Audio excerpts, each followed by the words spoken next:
Hi everyone, and welcome back to the Always Believer. We're back here another Wednesday, another Go to Fly Wednesday, which is of course my favorites.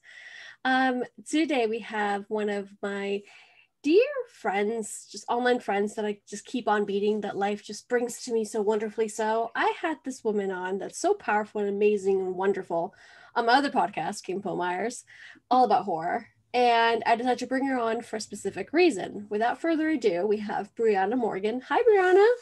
Hi, thank you so much for having me on. Thank you for being here. We connected through King Myers, which is my other horror podcast that I do with my husband Dylan. It's all about Stephen King. It's all about what you love to do.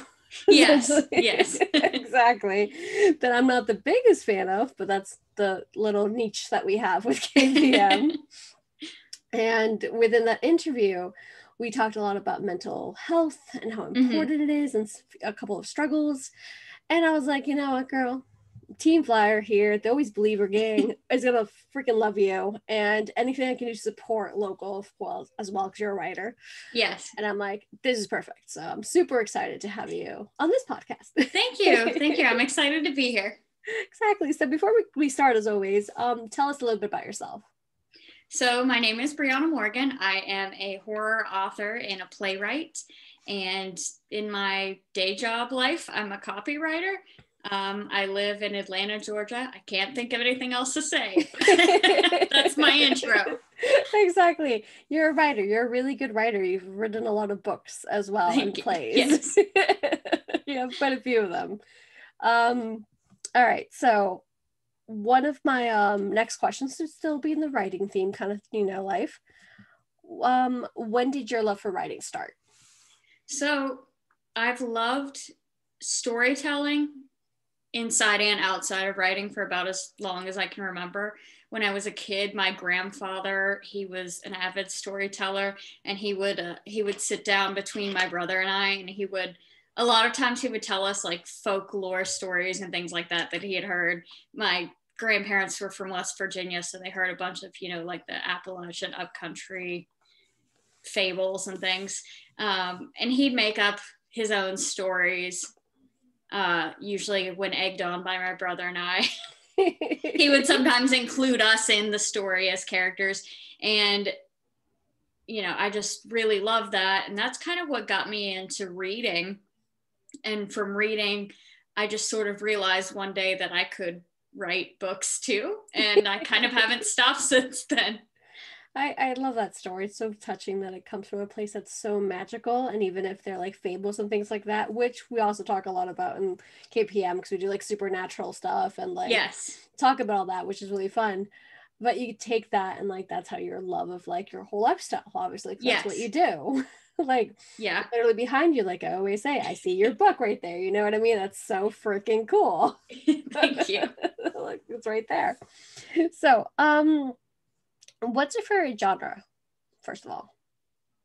Horror. I would assume, of course. That's not a surprise to you, but exactly, everything's horror.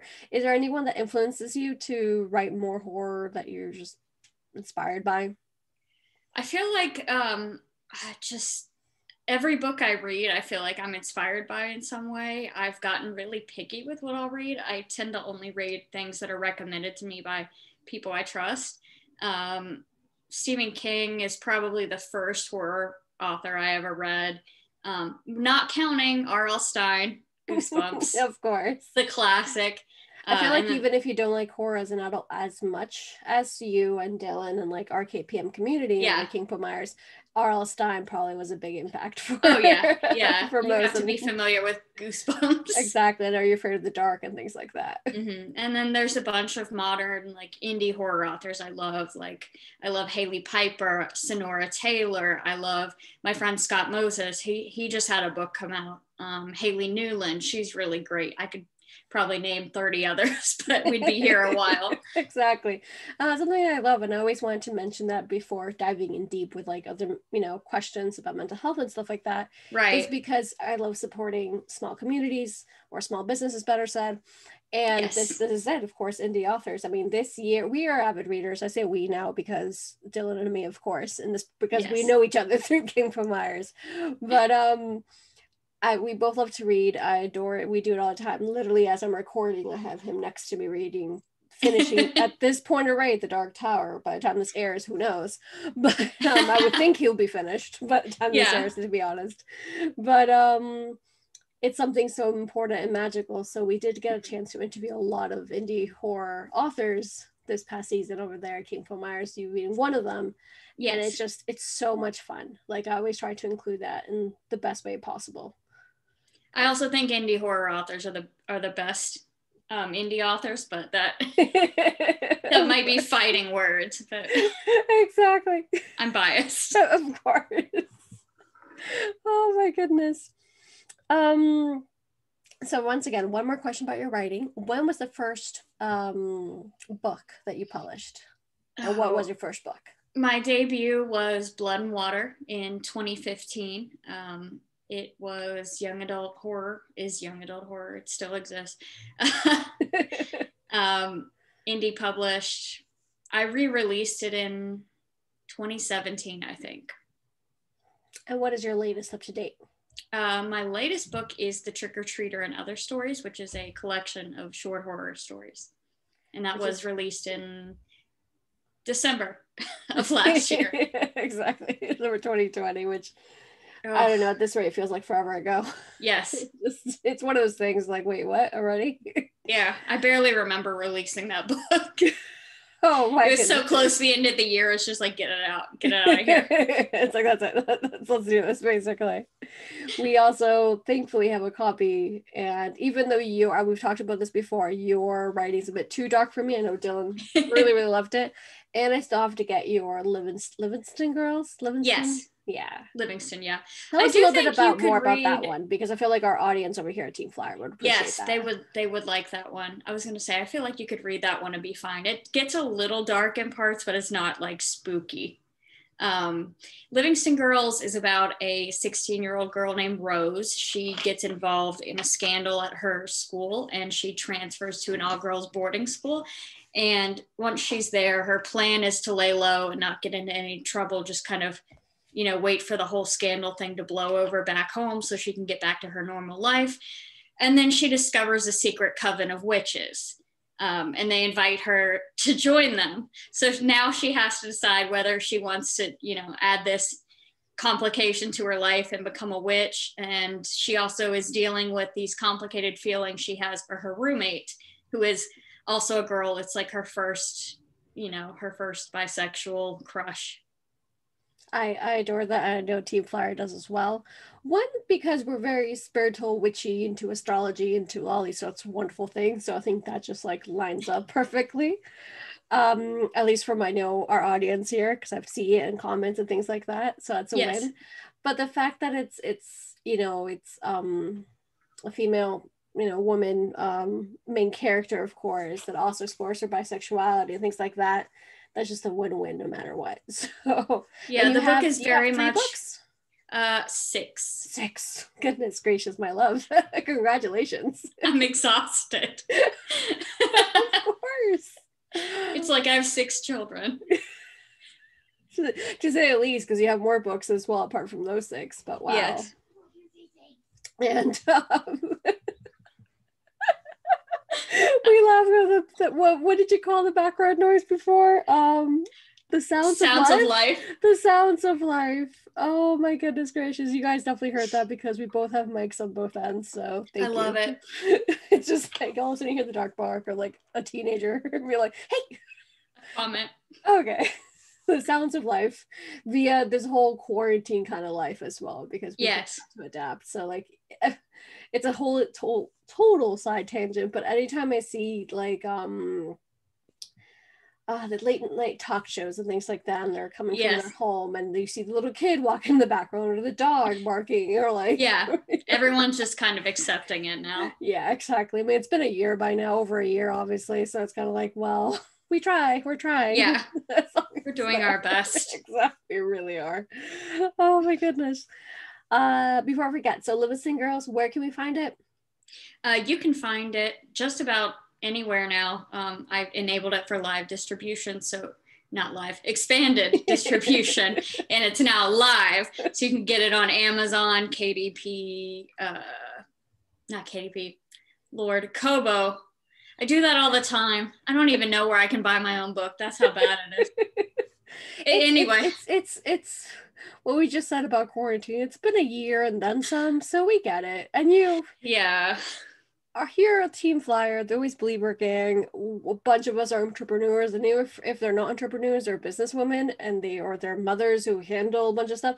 We got you, sis. Yeah. Like, you're home here. It's anyway, fine. you can get the book anywhere is what I was trying to say. Oh my goodness. Love it though. So now we're definitely going to dive into mental health, of course, which is a big topic for us. Yes. So you explained to us off air, but this is what we're going to talk about today, of course, yes, about your first short story publication. Mm-hmm. A lot of things came with it. So let's start from there. Mental health wise? Yeah, exactly.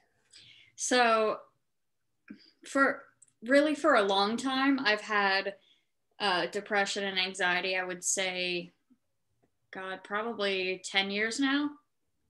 And it's kind of coupled with a fear of success as I write more. And after I published my first short story, it kind of made me realize that was something I was going to have to push through forever. And a lot of people don't have, or they don't think it's possible to have a fear of success. The one you hear all the time is the fear of failure. But fear of success is more of like a fear of a huge lifestyle change or something that you can't control.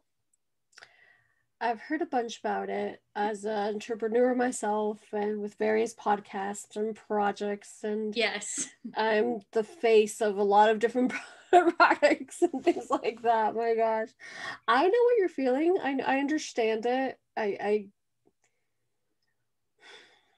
Because I mean, I'm not afraid to fail, because I failed so many times and I feel like I learned from those failures. So I'm like, okay with it. It kind of sucks, but at the same time, like, it's a lesson to be learned. Fine, sure. Right. You get back up. Like, I've had a really complicated life, and they already know that, of course. And every time I mention it, it's like, oh, okay, you get back up and you go. Yes. That fear of success is kind of like a mixture between what you just said, that lifestyle change. Mm-hmm. Which is huge if you really think about it, because the moment you get that, like, all the doors open. So I've had like very few inches or ounces, I don't know how to say, like a few moments of like, whoa, like a lot. Yes. Like, okay, yeah, let's get on this wild horse, like, okay, because it's a wild ride and it changes so quickly. Yeah. And at the same time, I'm very spiritual, so I'm very welcoming, one with the moon, and I'm like, it's all gonna happen, it's all gonna be there because of the hard work behind it. So it does some way, somehow. But you remind me of that, and the imposter syndrome a little bit. Yes, that's a big thing that I fight against probably every day. And that's one of those things that I thought, the more books I put out, the less I will feel like an imposter. But it's just like, I feel like an imposter in different ways, or about different aspects of being a writer. And the thing I have to remind myself that I definitely want to share with other people is that people who are imposters, they don't have that. That's true. I like people. People who are imposters, they're not worried about anyone thinking they're fake, because they're so full of themselves that they don't think they're going to be found out. So if you have imposter syndrome, you're valid. You're doing the right thing. You're very genuine. And I had a lot of people on our show here at The Always Believer saying that they've had imposter syndrome a whole lot. And these are really successful people as well. Yes.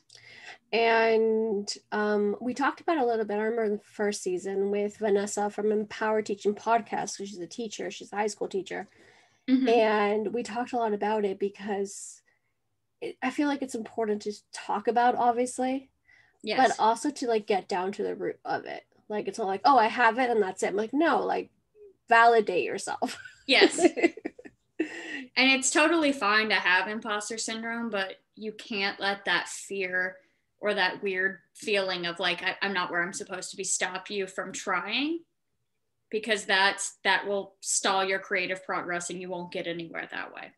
Exactly. I think no matter what you do, we think we're all a little bit creative. Like even as a Mm-hmm. teacher, you have to be very creative. And maybe she doesn't own a business like we do, but it's still somewhere down the line. You have to Yes. take that initiative. And I remember, I'm pretty sure it was the Confident Collective because I love that podcast. I love Christy and Rianne. And they were saying it's like, remember, everyone in the room feels like you. Like Yes. like if you're there and you're genuine and you really believe in that cause, whatever that cause may be, like everyone feels kind of like, you know, I Yes. on my other podcast, because once again I have three with Latina, we talk about it quite a bit. And I remember, a few conversations, me and my coworker, my business partner as well, but no, my co-host, Nastasia, what I was trying to say. I mean, we are coworkers, but you know what I mean. Her co-host, we ended up recording a bunch of with different guests, different people, actresses and activists and things like that. And then it came to a moment that like after we stopped recording, I'm like, oh my god, it felt so out of place because these are all Hollywood and like I'm just getting into the business right now. Right. I'm from Spain, blah blah blah blah. And she's like, if you're here, you're valid. Like if you're here, if we want you, Yes. it's for a reason. Yeah, it was your idea, this, but like if you have this team of people around you, and I'm like, that's right. Like if you're in this room Yeah. is for a reason. You're not there just because. Yeah. If you weren't meant to be there, you wouldn't be there. Exactly. I love it. I love it. Um, so going back once again to your first publication, you also had a trip down to Florida. Yes. So when I published my first book about a year before that, maybe less than, I would say probably less than, my grandfather passed away. And as I mentioned earlier, he was a huge, huge influence on me. First loss of a grandparent, so it was pretty hard. And about a few days, I think, is all after his funeral, I accepted a job offer. I don't know why I didn't tell them that I needed more time. But I accepted the job offer and I moved down to Florida by myself. So I had no friends there, no family. And as I got into the job, I realized that it was a toxic job. So not only am I far away from everybody, but the one thing I moved there for, I don't even like. Mm. So I became deeply depressed and suicidal. Honestly, my cat is one of the only things that got me through it because I knew that if anything happened to me, that no one would be there to feed her. So it sounds silly, but no, but it's not. I mean, yeah, that also says a lot about you as a human being as well, that you're so loving towards something and to keep them alive. Even if yeah, it's a plant that you have to keep alive, you're still trying right, to think of another life. yeah, That just says a lot about you. And pets are so underrated sometimes for some people. Like some people are like, oh, why? I'm like, because they're so needed in your life. Like yeah. it's a whole vibe. My cat has helped me so much with my mental health. But yeah, when I was in Florida, I became an alcoholic. I would drink like a bottle of wine or two every night. And I'm a tiny woman. I'm only like 5 feet tall, like 130 pounds. That's not, Yeah. you shouldn't be drinking That wine much. like that. No. And this would also be like on an empty stomach, so just terrible. And then I started writing my book, and instead of drinking wine, I drank coffee, which is also not good because I'd be drinking coffee at like 6 p.m. But I would drink coffee and then I'd stay up and work on my novel instead. So that kind of helped me get out of the hole there. So my couple of follow-up questions to that. One, what made you share? What is making you share this part of your story? Why are you like, hey, let me tell the world? Yeah, well, in the first place, I've never really, only a few people know the details. And it's just something I personally want to get more comfortable with sharing. And that kind of ties into my second point. I'm big on transparency in just about everything I do, especially as a writer. I think there's a lot of weird secrecy behind the scenes of publishing and just people not really saying how they feel or saying how hard things actually are. And I want to help break that down as well as lower the stigma about mental health and mental illness.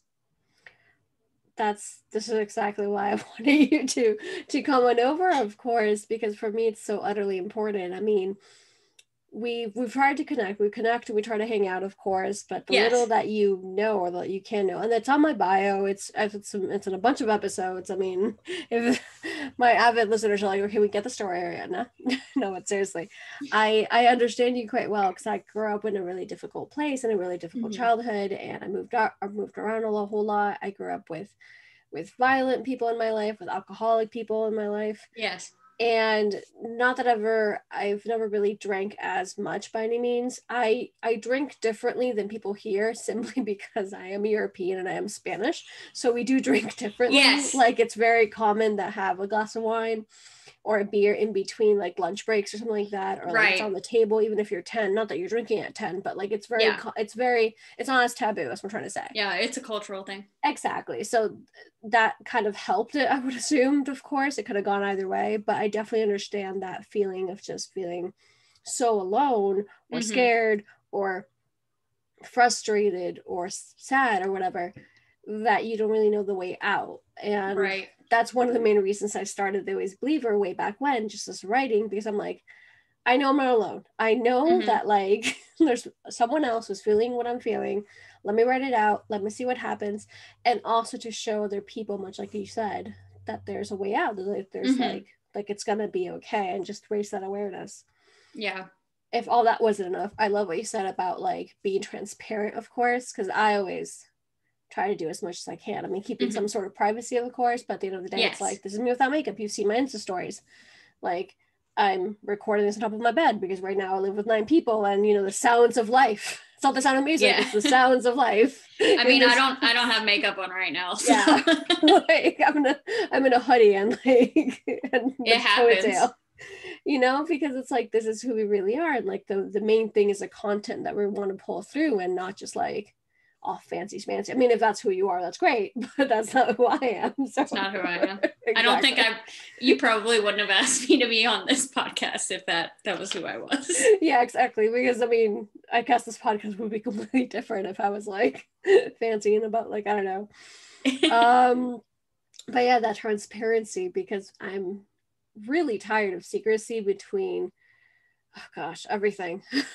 Yeah. It's just like, there's no need to pin us up against each other or just like wonder. It's like, no, I want to know how much you make. That's a very Spanish question of me, but no, like, understand the ins and outs. So like, I want to know if I'm interested in that career, you know. Don't tell me like, oh my god, it's all great, and don't tell me that it's all great when it's really a different way, or you know what I mean. Yeah, like when people ask me, you know, should I self-publish or should I write a book? They're almost always surprised because I'm like, I don't know. It depends, instead of just automatically being like, yeah, you totally should, because it does require a lot of work and it's a lot harder than some people think. Yeah, it is. It's something that you really, really want. I got that question a lot of times when it comes to podcasts, when it comes to entrepreneurs. You're like, you gotta really want it. You gotta either stay up all night and writing that novel because it's the best time you write, or you gotta wake up at 4 or 5 in the morning and write it in the morning. Yes. Or do that, you know, and just, you gotta know that you gotta put the time and the effort in, because nothing's overnight. Like, I know for a fact the moment that Livingston Girls, for example, makes it on big screen, I'm like, yeah. That's like 10 years in the making. Yeah. It's not just because, basically, and vice versa. So exactly, you have to have the right kind of personality. Not everyone is made to be a writer, entrepreneur, or things like, which is fine, which is literally it's okay. I feel like we've fantasized it a little bit lately because it feels easy. Yeah. And I'm like, it's not easy. I don't know why you think it feels easy, but this is not the way to go. Yeah, exactly. My big thing is I want more people who feel like me. You know, if you've been depressed or anxious or whatever, that doesn't have to stop you from doing what you want. Exactly. I think that's the most important thing. So I already asked you, why did you decide to open up, of course. So my next question is, from that point, from where you were in Florida to where you are today, like, what did you do to get better? Like, what was your first thing? You said writing that novel. So what was your transformation from there? So I always feel weird talking about the alcoholism thing because I I didn't go to rehab. I didn't even really talk too much to my therapist about it because I was kind of in denial that it was even a problem. Just the act of like, wine made me tired and I had to stay up to write the book because that was my only free time. So I was like, I just have to drink less wine. And then it got to a point where I was pretty much never drinking unless I, went out to dinner or something like that with someone. And then I just kind of didn't really enjoy it as much. And I still drank socially from time to time, but it's definitely never been like it was then. And how is it now? Now I can't drink at all because I'm on like 15 medications. And if I drink like more than half a glass of champagne, I will vomit. So we don't do that one anymore. That one's been solved for me. I can't ever relapse. Which is good. It is really good. Because I addiction's hard. Not that you had a full-on addiction like you were saying, because I mean, of course you're in denial. I think everybody is. Obviously. I mean, I did. I was using it to fill a void. Yep. Instead of feeling bad, I tried to tamp down the feelings with alcohol. And it's like only in the past several years have I learned that it is okay to sit in your discomfort and to sit in your uncomfortable feelings.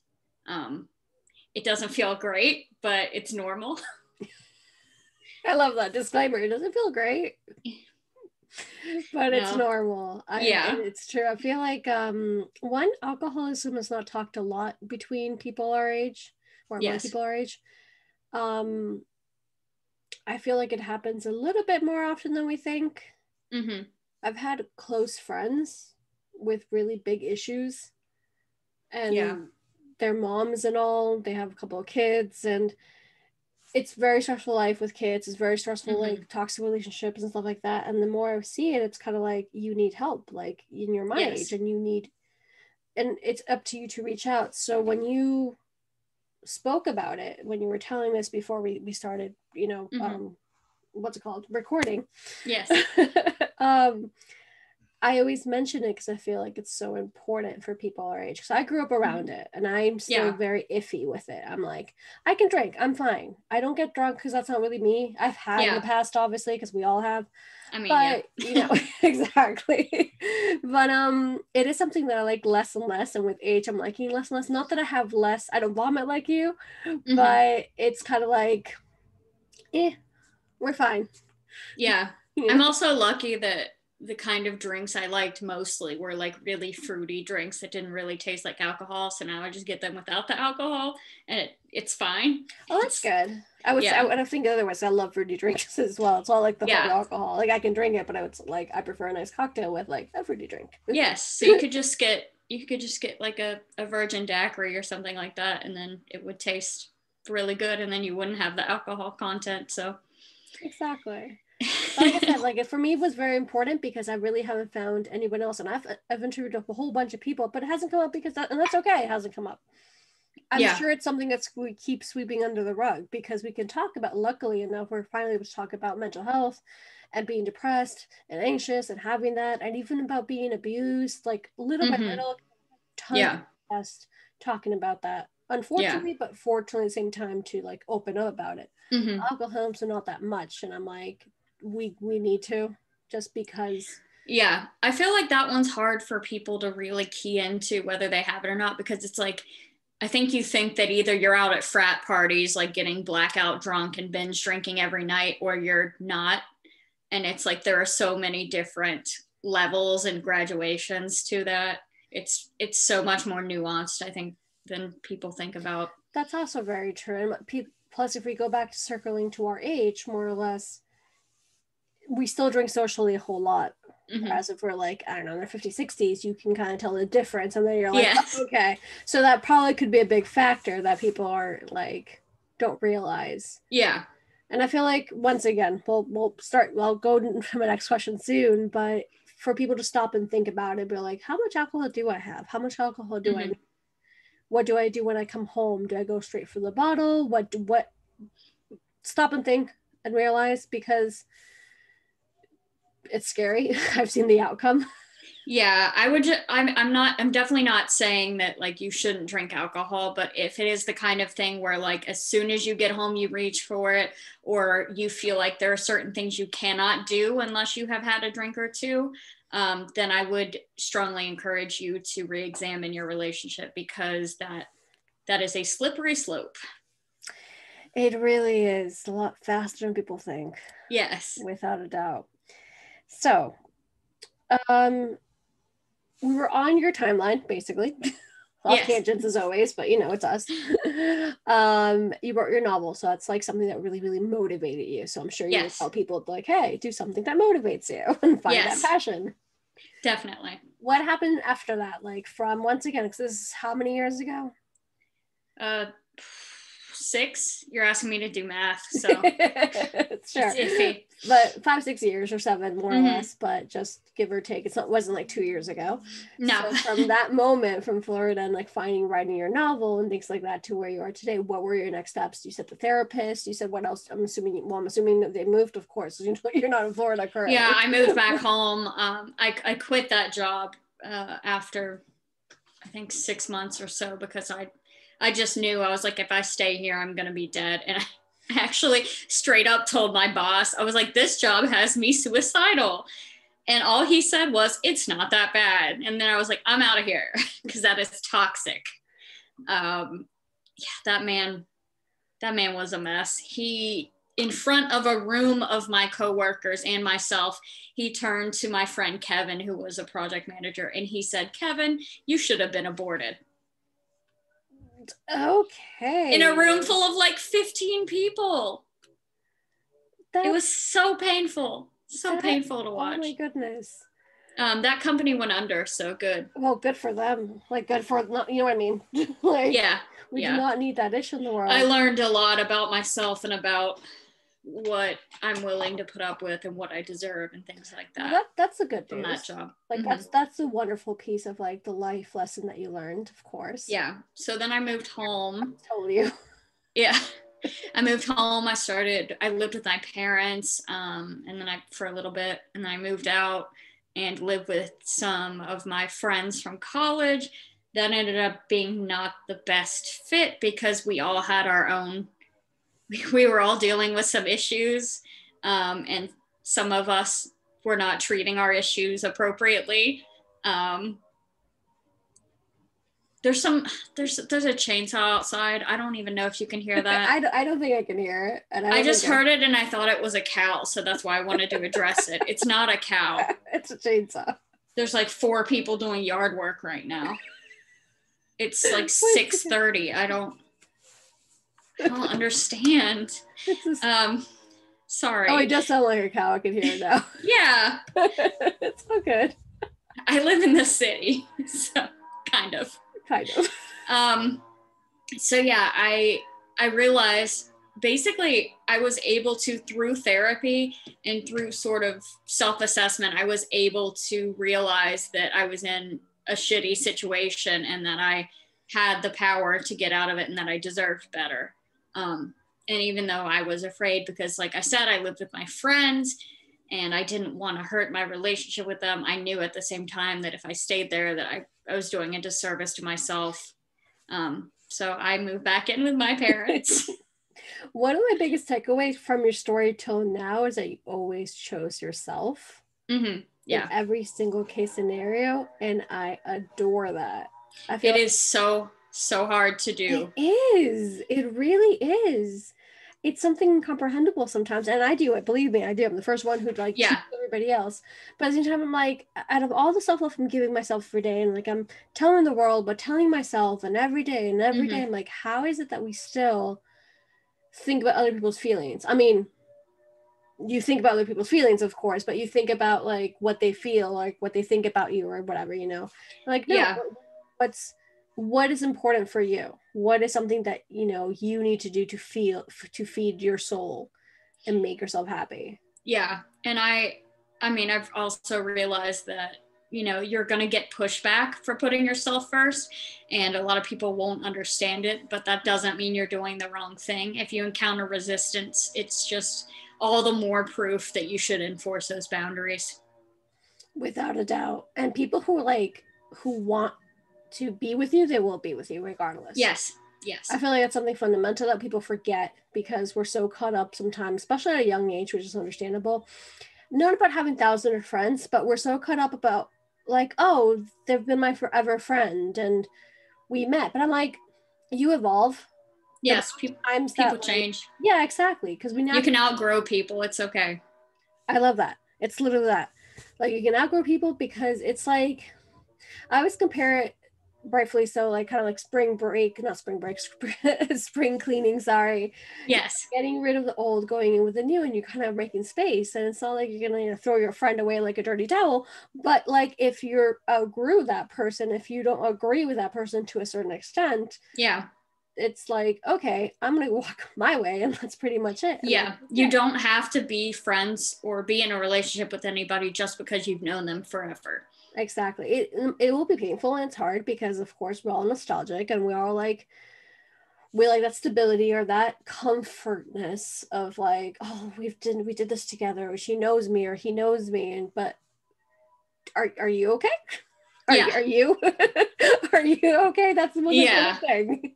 And I've had to cut a bunch of people out of my life. It's funny because my partner and we actually met through a mutual friend group, and neither one of us even talks to them anymore. We've both cut them off because they're terrible people.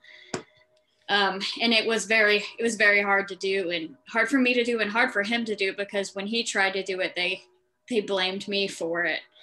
And he had to be like, no, it's because you're shitty. It's like, let's get the facts straight, but okay, I'm just gonna walk away from here.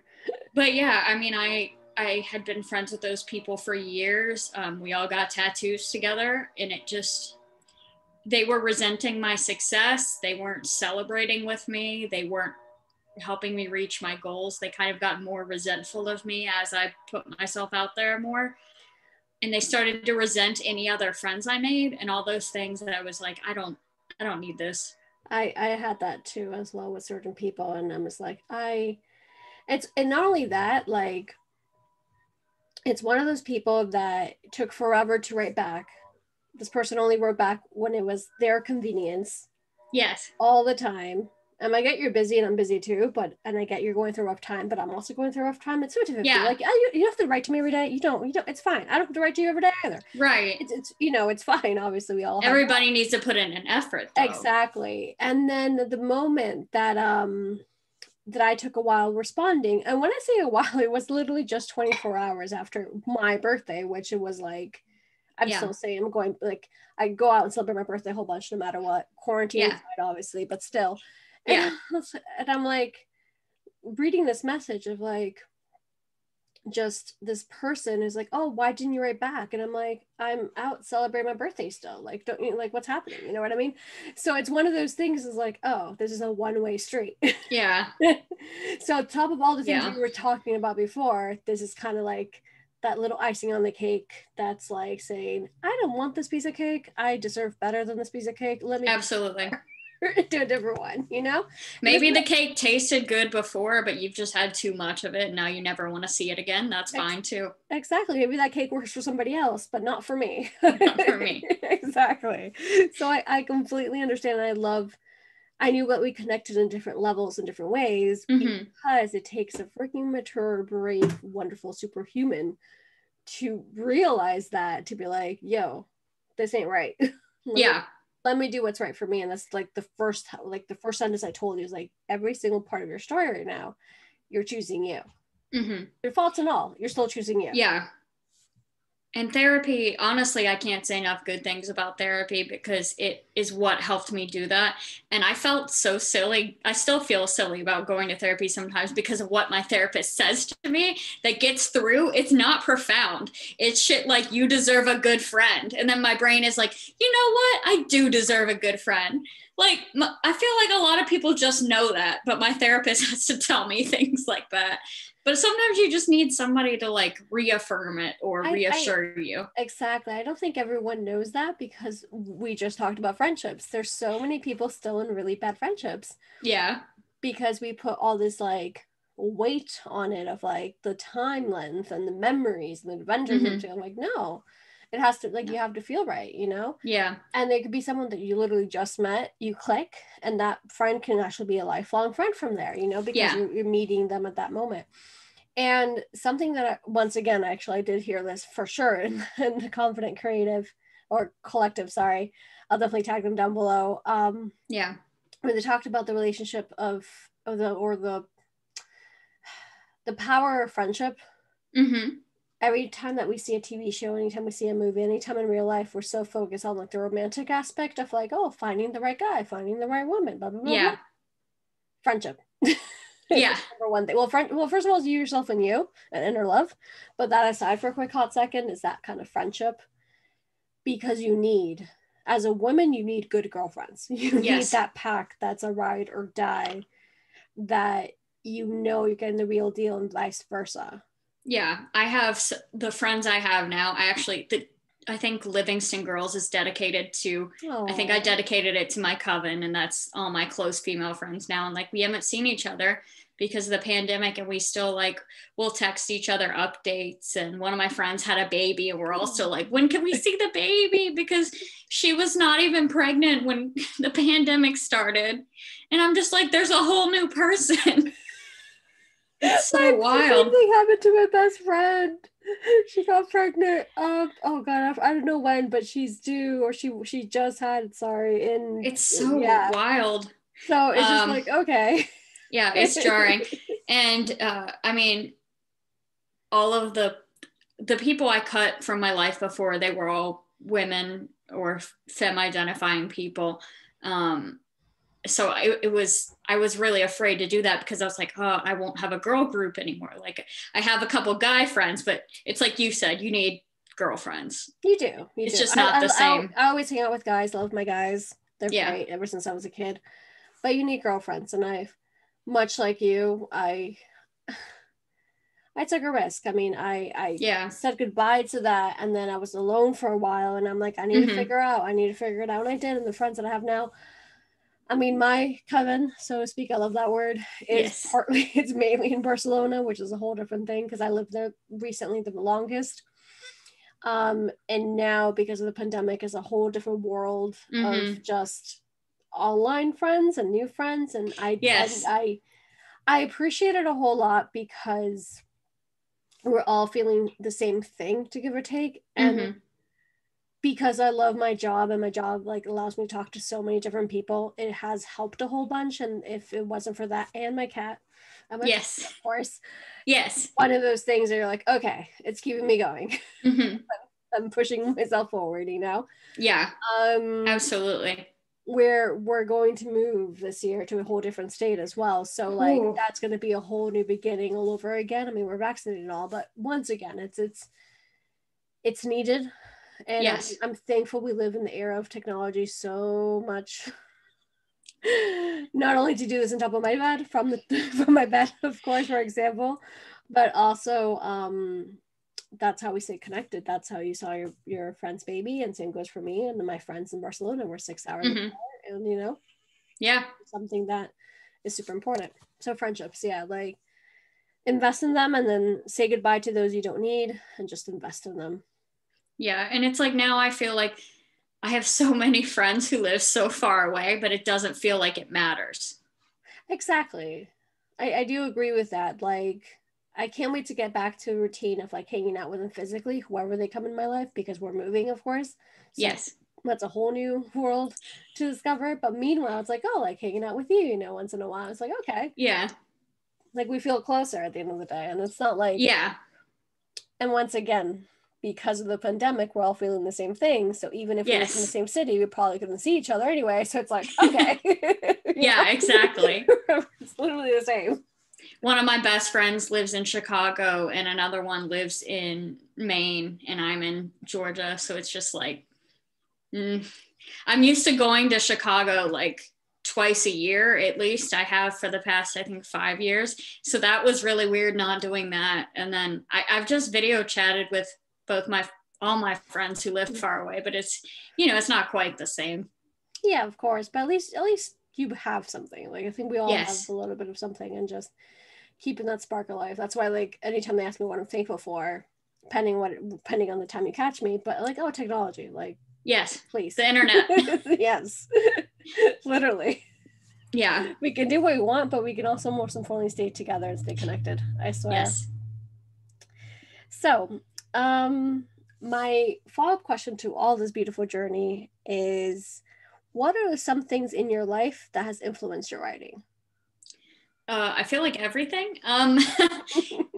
But the way I tend to approach books and short stories, but more books and short stories, is I take an issue in my life or some kind of question that I'm thinking about, and to sort of make finding an answer more objective, I create a character who's not really anything like me. And I'm like, how would they react in this situation? How might they explore this world?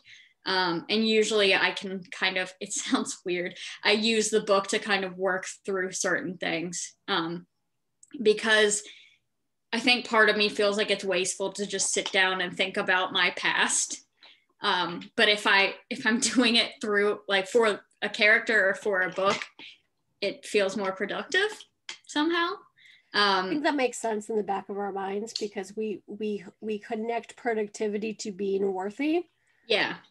So that's a whole different spin of like a whole different topic of its own, obviously. So I feel like that's why it probably links up. And I think the same thing with me when it comes to recording some of these, because after I record, as exhausting as it may be to do the whole process, of course, you still feel a little bit lighter and like happier, because it's essentially a conversation the way I have the podcast. Yeah. So it's kind of like, okay. Right.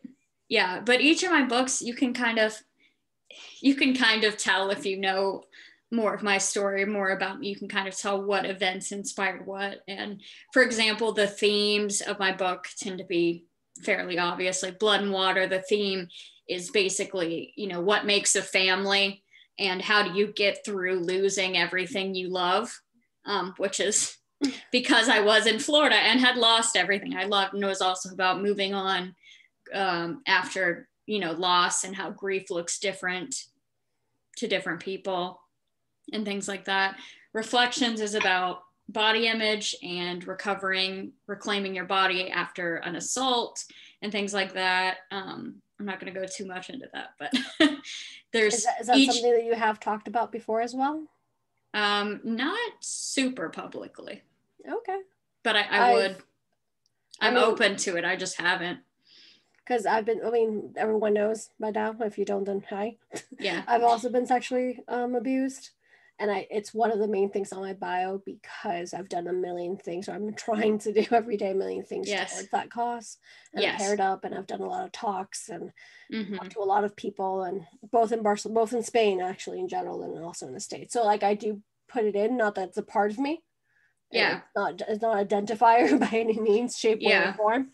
But much like we were talking before about alcoholism, it's something that, like, hey, it's you're the victim here in this case, and and right. reflections was very much the first time I really felt like I could start to unpack all of the trauma from that and kind of address it in a way that still wasn't me. So it felt kind of like it felt safer to do it that way.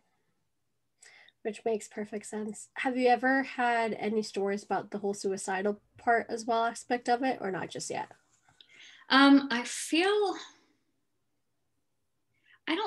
I don't think so, actually. The book I'm working on now, one of the things I'm working on now, the sequel to Livingston Girls, there's a character who does die by suicide, and that it shows kind of her struggles and things like that leading up to it. So that is probably something I'll explore more there. I mostly haven't included it because I've had people very close to me die by suicide kind of recently. So I was just like, I was not at a place where I felt like I could go near that. It makes, once again, perfect sense. I was also suicidal way back in the day, and like cut myself and a bunch of other circumstances. Of course, it's not like I'm very public with it, but I'm not public with it. Like, right. Again, I can say it right now, and I think that I need to go and talk a little bit more about it. But I feel like I'd rather come from a place of, helping others and absolutely that, like, we've gone through really rough times. Yes. So, and we're here on the other side alive. I feel like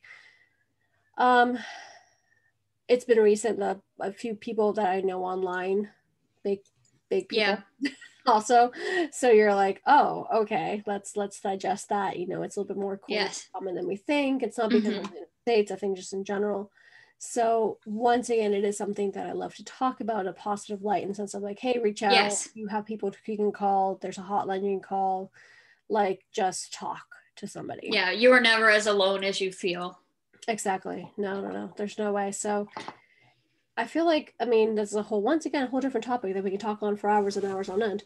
But that we are seeing that shift, hopefully, of like people being a little bit more honest online. Yes. And there's always going to be like people who are just, like we said, like, I don't know if imposters, but like, oh, this is my best life and I'm perfect all the time. Yeah. Great for them. Great for you, sure.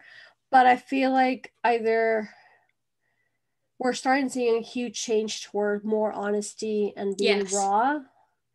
And also we it's the energy that we follow. It's the energy that we attract. So if you're here listening, if you as a guest, as a listener, sorry, you're here for a reason, wanting to like know self-help and all that stuff. So I think it's just utterly important to say, hey, we published 8-9 books and we have 3 podcasts, but hey, we've also know what it is to be on the flip side and to keep on going. Yeah, I mean, you can survive trauma and still have a life. It feels like you can't sometimes. And even if you have, PTSD or mental illness or emotional illness resulting from that trauma, you can still do what you want to do. Completely. One of my favorite quotes from you that you wrote actually is, despite my chronic mental, sorry, can I read? I don't know. Despite my chronic mental illness and disability, I have fibromyalgia, I think it's called. Oh yeah, fibromyalgia. I haven't even talked about that yet. I'm a mess. I would say it's a Monday. I mean, the recording comes out Wednesday, but it's a Monday for us when we're recording this. So I guess you kind of could still be a Monday in spirit on that Wednesday. You never know. Exactly. It's one of those. We're still quarantining. We're still in that vibe of like letting shit go. Basically. Yes. We all need a break as well. Going back to the quote was, okay, I'll try to from the beginning. We can do this, Ariadna. Despite my chronic mental illness and disability, I have fibromyalgia, I don't want to stop. I will build a beautiful life for myself no matter what it takes. I read that quote and I was like, floored. I forgot I said that. That's what's bad. No, it's not. Because I was like, oh, who said that? And I'm like, oh, you already said. Goldfish memory. Hey, sometimes that could be a good thing, but in this case it is a good thing because you surprise yourself and like where you are, and you did write this and I fell in love with that quote, and that's why I really wanted to mention it, because of course we're going to talk a little bit more about your illness and fibromyalgia and how it affects you. We're going to also talk about the end part of the quote, but let's start from the beginning like we said. So fibromyalgia, for those who don't know, what is it, please? Of course. It's a neurological condition. It's brought on by extreme trauma, and it is an extension of complex PTSD. It causes a bunch of random things like weight gain, chronic fatigue, indigestion, widespread pain, like widespread nerve pain, burning sensation, tenderness, sensitivity to touch, sensitivity to cold. I could keep going, but it's a lot. And the biggest thing with fibromyalgia is there's no real way to diagnose it. They pretty much just test you for everything else. And then if you don't have any of that, they just poke you in a few different places. And if it hurts in most of those places, then they figure you have fibromyalgia. It's a weird condition because I feel like most of the time I don't look sick. And I don't think a lot of people would know that I had a disability, but I will have it for the rest of my life. It mostly occurs in women. I think that's another reason there's no cure, but we don't have to go into all that. there is no cure. Mike, stop right there, sis. Yeah, there is no cure. Like standing ovation for that quote right there. You can tell I've had it. Yeah, so I'll have it for the rest of my life. It affects just about every minute of every day of my life. I have to drastically alter my behavior sometimes. And then I also have to deal with not only other people's ableism, but my own like internalized ableism. Like sometimes I don't want to use my cane because I'm like, I don't need a cane. I'm not that bad off, or I don't want people to think I'm sick. And then it's like, well, you are sick. Yeah. So it doesn't really make sense. I've had to challenge that in myself a lot. I feel like that's something really brave to talk about, much like everything else we've talked about in this episode. And once again, much like this is a deep one. Yep, it really is. And I'm grateful that, you decided to open up, because once again, this is the whole point of in my case, the Always Believer, to make sure people understand that they're not alone by any means, way, shape, or form. And with the whole fibromyalgia and chronic illness, once again, it's another way to open up. I started opening up about hypothyroidism a whole lot lately. First of all, it's way more common than we think it is.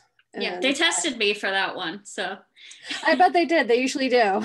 Every time I talk to somebody. I got everything. I got the Lyme disease test. I got hypothyroidism. It's like all of it. And then you're like, okay, it's not like, we don't know. So it's this one. Sure. I see the frustrating part of it, because for much like you, I do have the fatigue, for example. I do have the weight gain. I do have, I get hot too easily and cold too easily. Yeah. My emotions are like it's a lack of hormone I don't have, so it's really unbalanced. Yeah. And the more stress I have, and the more toxic relationships I have, not relationships, but like environment, sorry. Yeah. The hyper it gets, so the lower I feel. So it's kind of like contradictory, because you're thinking like, okay, I need to do everything I can do to make myself better. But because I live in this environment, and then that makes it go crazy, but like depressed. You're like, oh, okay. Yeah. So we're doing it's a tricky one. It really is.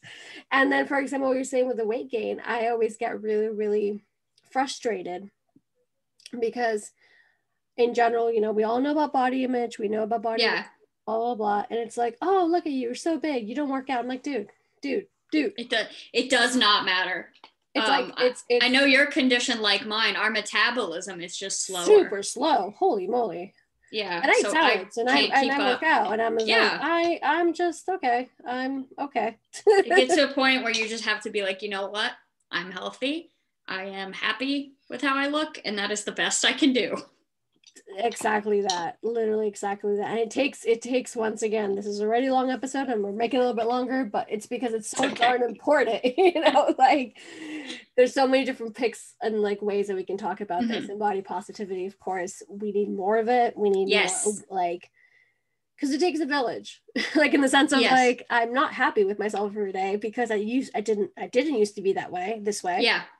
I didn't used to weigh this much or look this way. And I was like, what happened to it? And then you're like, oh, your hypothyroidism, and then, very stressful environment, and quarantine, and the gym's closed. And sometimes medications can make you gain weight. So it is just another reminder to, hey, you're not the only one, first of all. Second of all, please reach out. And third of all, be kind to one another. Yes. Like, literally. Seriously. My God, it's not black and white. No. It's not black and white. So the second part of your quote was saying now about, you build a beautiful life for yourself no matter what it takes. So what do you do every day to make your life better and more beautiful?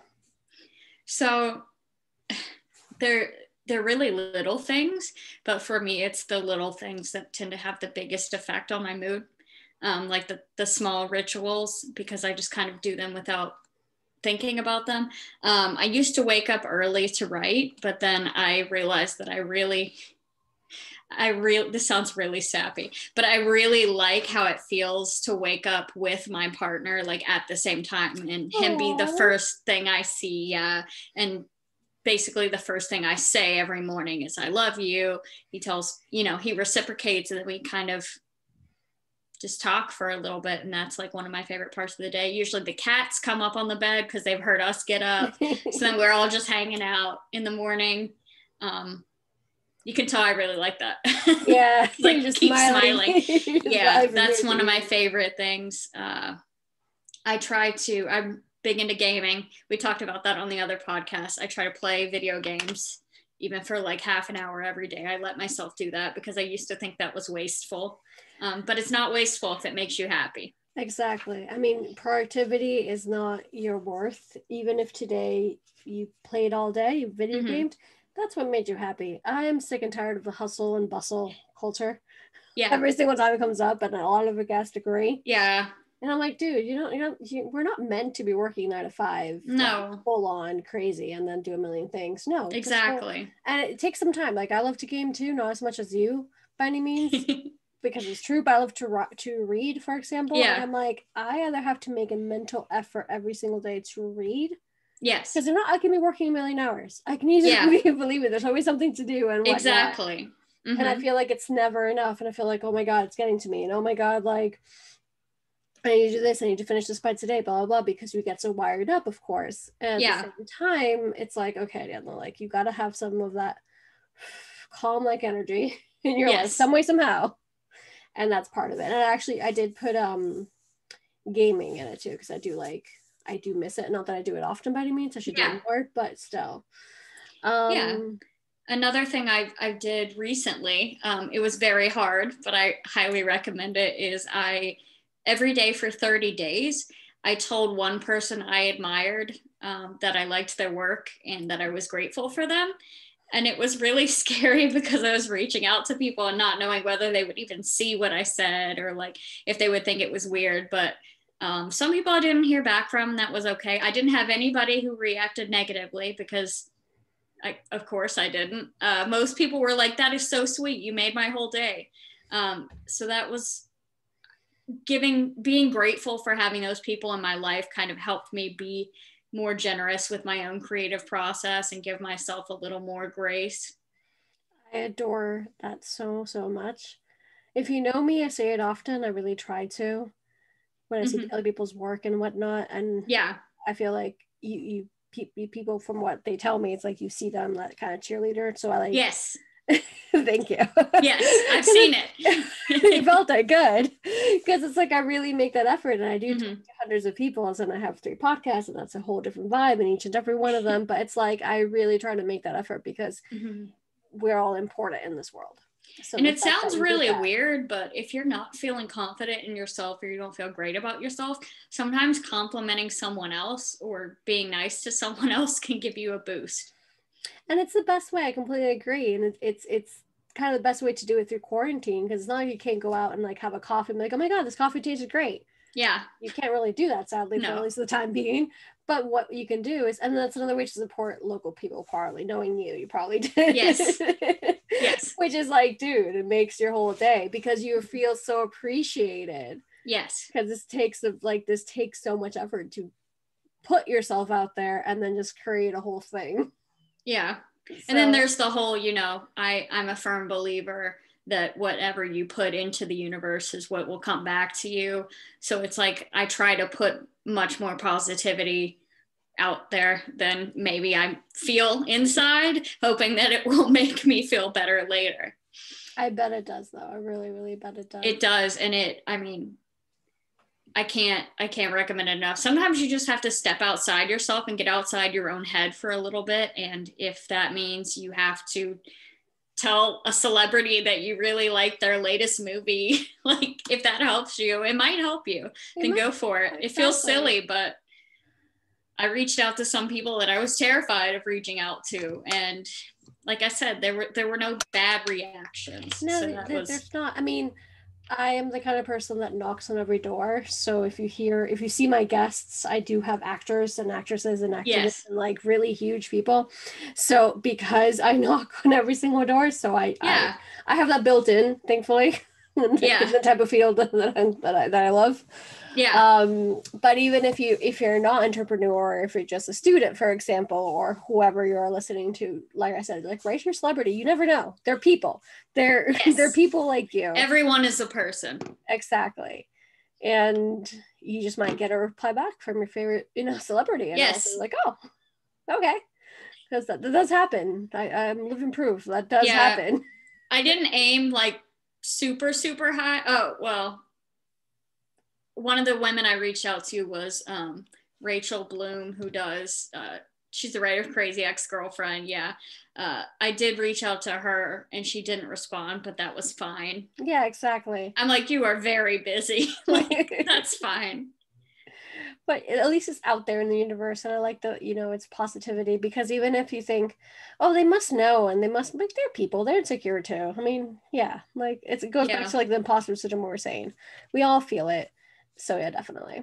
Anytime someone tells me like they liked one of my books or one of my stories, I feel like I float around for a whole week. So I agree. Anytime I get a share, it's so like silly. when they tag me because they share an episode or something, where they're like, "Oh, this really helped me," or "This author," or this Yeah. whoever the guest I have on, and I'm like, "Oh my god, that's okay, yay!" Yes. Yeah, definitely. And what I always recommend, please leave reviews. Now that we're on the Absolutely. topic, leave podcast reviews, book reviews, leave reviews. Yes. Yes. That's how we can hype each other up. It's free. So, Absolutely. apart from likes and comments and shares, of course. All right. Wrapping up this beautiful episode that I'm going to be listening to like a million times because I know myself. Um, the same questions I asked everybody, of course, and you're definitely here with us today. So the third question out of three, or I don't know why I say third, but still, anyways, it's like I go 3, 2, 1 That's okay. apparently. Sure, change it up a little bit. Is name 3 words to describe you. Tell me 3 words to describe you. Ambitious, stubborn, kind-hearted. Love it. It's very real and raw. I almost want to say soft-hearted rather than kind-hearted. That might be better. That's cute. I like that. Let's go with soft-hearted. Which, people are like, she writes horror.